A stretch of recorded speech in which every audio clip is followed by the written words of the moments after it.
தொழிலோ அல்லது தொழில்நுட்பமோ மாற்றங்கள் இல்லையென்றால் நீங்கள் மாற்றப்படுவீர்கள். எப்பொழுதுமே நீங்கள் எந்த துறையில் இருந்தாலும் அந்த துறையில் அவ்வப்பொழுது சில மாற்றங்களை நீங்கள் ஏற்றுக்கொண்டுதான் ஆக வேண்டும். அப்படி நீங்கள் மாற்றங்களை ஏற்றுக்கொள்ள தயாராக இல்லாவிட்டால் உங்களுடைய துறையில் நீங்கள் பின்னடைவை சந்திக்க நேரிடும். அதைத்தான் நம் தொழில்நுட்பத்தில் தற்பொழுது அப்டேட் என்று சொல்லிக் கொண்டிருக்கிறோம். இந்த அப்டேட் ஆனது நீங்கள் வாழ்க்கையில் உங்களுடைய தொழில்நுட்பத்தையோ அல்லது தொழிலையோ அப்டேட் செய்ய மறுத்தால் நீங்கள் அந்த இடத்திலிருந்து மாற்றப்படுவீர்கள் என்பது உறுதி.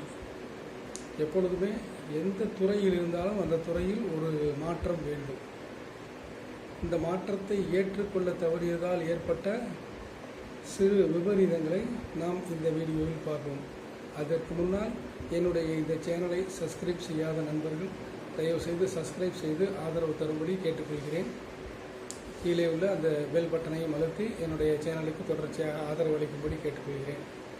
மாற்றங்களை ஏற்றுக்கொள்ள தவறியவர்கள் முதலாக சொல்ல வேண்டுமென்றால் நோக்கியா நிறுவனம். நோக்கியா நிறுவனமானது மாற்றத்தை ஏற்றுக்கொள்ள தவறியது. செல்போன் துறையில் உற்பத்தியில் மிகப்பெரிய பங்களிப்பை செய்த நோக்கியா நிறுவனம் தன்னோடது ஒவ்வொரு அப்டேட்டிலும் அவர்கள் அதிகமான வளர்ச்சி அடைந்த அவர்கள் இறுதி கட்டத்தில் அவர்களுடைய தொழில்நுட்ப வல்லுநர் குழு மிகப்பெரிய தோல்வியை சந்தித்தது. அதாவது அவர்கள் தேர்ந்தெடுக்க வேண்டிய அப்டேட் ஆனது சிம்பியன் வைரஸ் அல்லது விண்டோஸ் அல்லது ஆண்ட்ராய்டு அப்பொழுது புதிதாக அறிமுகமாகியிருந்தது. அந்த ஆண்ட்ராய்டோடு அவர்கள் கைகுலுக்க தவறியதன் விளைவு அவர்கள் இந்த துறையிலிருந்து துடைத்து எறியப்பட்டார்கள். ஏனென்றால் ஆண்ட்ராய்டு மிகப்பெரிய வெற்றி அடைந்தது. நோக்கியா நிறுவனம் மிகப்பெரிய தோல்வி அடைந்தது. வெற்றி பெற்றவர்களை நண்பராக்கி நாமும் வெற்றி அடையணுமே ஒழிய அவர்களை அவர்களுடன் கை கொடுக்க தவறினால் நமக்கு மிகப்பெரிய தோல்வியை நிச்சயம்.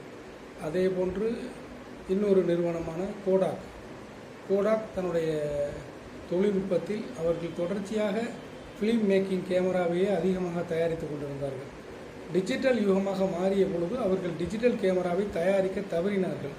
அதனுடைய விளைவாக அவர்கள் அந்த துறையில் தற்பொழுது மிகவும் மோசமான பின்னடைவை சந்தித்து இருக்கிறார்கள். இதுபோன்று இன்னமும் பல நிறுவனங்களை நாம் சொல்லலாம். அதனால் நீங்கள் மாற்றத்தை எதிர்கொள்ள தவறினால் நீங்கள் நிச்சயமாக மாற்றப்படுவீர்கள். மாற்றத்தை ஏற்றுக்கொண்டு அந்த மாற்றத்துடன் செயல்பட்டால் நமக்கு வெற்றி நிச்சயம். மாற்றம் ஒன்றே மாறாதது. என்னுடைய சேனலை சப்ஸ்கிரைப் செய்து ஆதரவு அளித்த அனைத்து நண்பர்களுக்கும் நன்றி. மேலும் என்னுடைய சேனலை சப்ஸ்கிரைப் செய்யாதவர்கள் சப்ஸ்கிரைப் செய்து ஆதரவு தருமாறு கேட்டுக்கொள்கிறேன். நன்றி. Stay tuned.